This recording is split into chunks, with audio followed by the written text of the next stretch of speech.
It is a Cleveland landmark of sorts, Dead Man's Curve, that harrowing hairpin turn on I-90 near the lakefront that makes headlines in many traffic reports. But more than 60 years after the curve opened, its name reflects more urban legend than reality. With a possible national infrastructure bill on the horizon, Mark Naymik's back now with a look at how that deadly curve really is and where it fits in plans to remake the Innerbelt Corridor.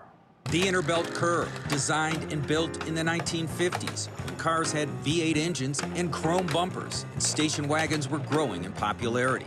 The nearly 90-degree turn inserted to leave room for the possible expansion of Burke Lakefront Airport with an original speed limit of 50 miles per hour, design specs that would never reach the pavement today. We also have a lot of crash problems. 1950s civil engineering design, highway design, a lot of on-pavement weaves. Really wasn't designed for the amount of vehicles we have today. The curve was indeed deadly in its early years. News accounts show 6 people died there in the 1960s, another 11 in the 20 years that followed. Along the way, safety precautions added, a lower speed limit, better signage, flashing lights, and car-rattling rumble strips.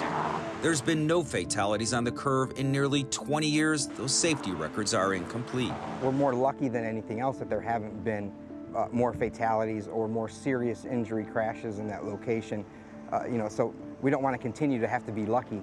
Each day, more than 100,000 vehicles use Dead Man's Curve, still the source of hundreds of non-fatal accidents since 2016 and nearly a dozen this year. It's all that weaving. That's where the real accidents and injury accidents occur, which we're going to try to solve. The curve also remains a constant pain in the rear brakes of truckers. Those traveling too fast often lose their loads, steel coils, boxes, and fuel. For crashes in that particular area, they usually shut down the interstate in that portion, and they tend to take a lot longer to get cleared than a traffic crash that happens somewhere else. Plans to straighten the curve have lived in the Ohio Department of Transportation for decades, but there's far more to the project than meets the tires. Straightening out the curve, to me, is the hardest project of all of them. We have Burke Lakefront Airport is to the north of us, so we're landlocked. There's 2 active railroads that cross over the curve. A massive sewer and high voltage lines also have to be relocated. The cost of fixing the curve, replacing several related bridges and moving those utilities, $600 million. Too costly to tackle now. ODOT working piecemeal on sections of the Innerbelt Corridor for years. I go to work every day trying to make their commute both safer, better, faster. I mean, we're trying to do our best thing. We ask them to do their part to slow down.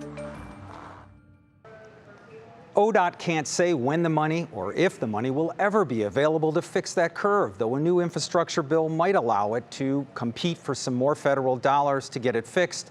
In the meantime, drivers have to do their part and slow down. Laura? That's the important part there. All right, Mark Naymik, thank you so much.